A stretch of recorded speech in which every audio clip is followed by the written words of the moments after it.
We said that Western culture started talking more about making love in the 19th century, but as many of you will know, there's a little book called the Kama Sutra that's said to have been written sometime in the 3rd century. The man behind the Kama Sutra, which means something like treatise of pleasure, was an Indian sage called Vatsyayan. The premise of the book is the art of living well, but part of living well was understanding the art of carnal pleasure. We should say that there have been many updates to this book and the positions have been given lots of names. We looked at 245 of them and could say many look like some kind of intertwined yoga, or perhaps a game of Twister in which the two players are connected by the nuts and bolts we call genitalia. This book also includes some standard positions, including the coital alignment technique, aka the cat, or what some people might call missionary.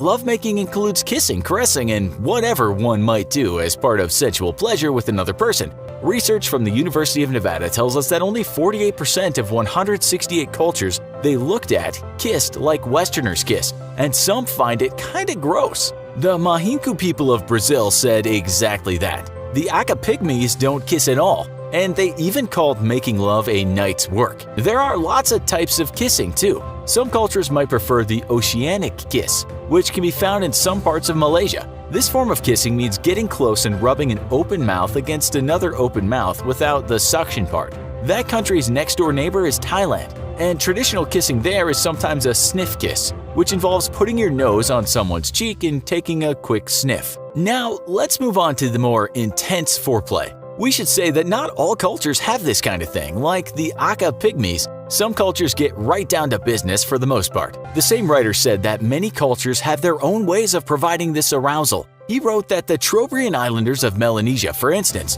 might bite each other's lips until they see blood, which is apparently enjoyable for them.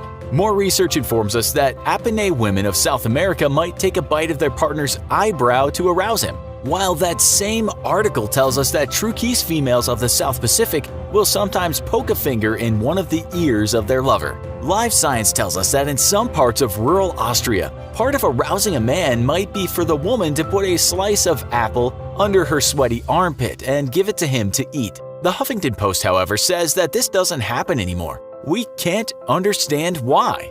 You probably didn't know that in Mangia, an island in the South Pacific Ocean, the young boys will be given an experienced woman to make love to, so that they will learn quickly. In the Sambian tribe of New Guinea, we're told boys' preparation involves drinking a very natural cocktail made of the strongest warriors in the tribe. It tells us that Indians are the most satisfied in their lovemaking, which might have something to do with that great book created over there. We're also informed that the Scandinavians have the most one-night stands, while the Danes apparently had the most affairs. The survey said English-speaking countries get up to the kinkiest action, and another survey cited by Vox said the people from Nigeria and Mexico have the most exciting time under the sheets. As for countries where people complained of not getting enough physical love, Japan won the gold, followed by the United States.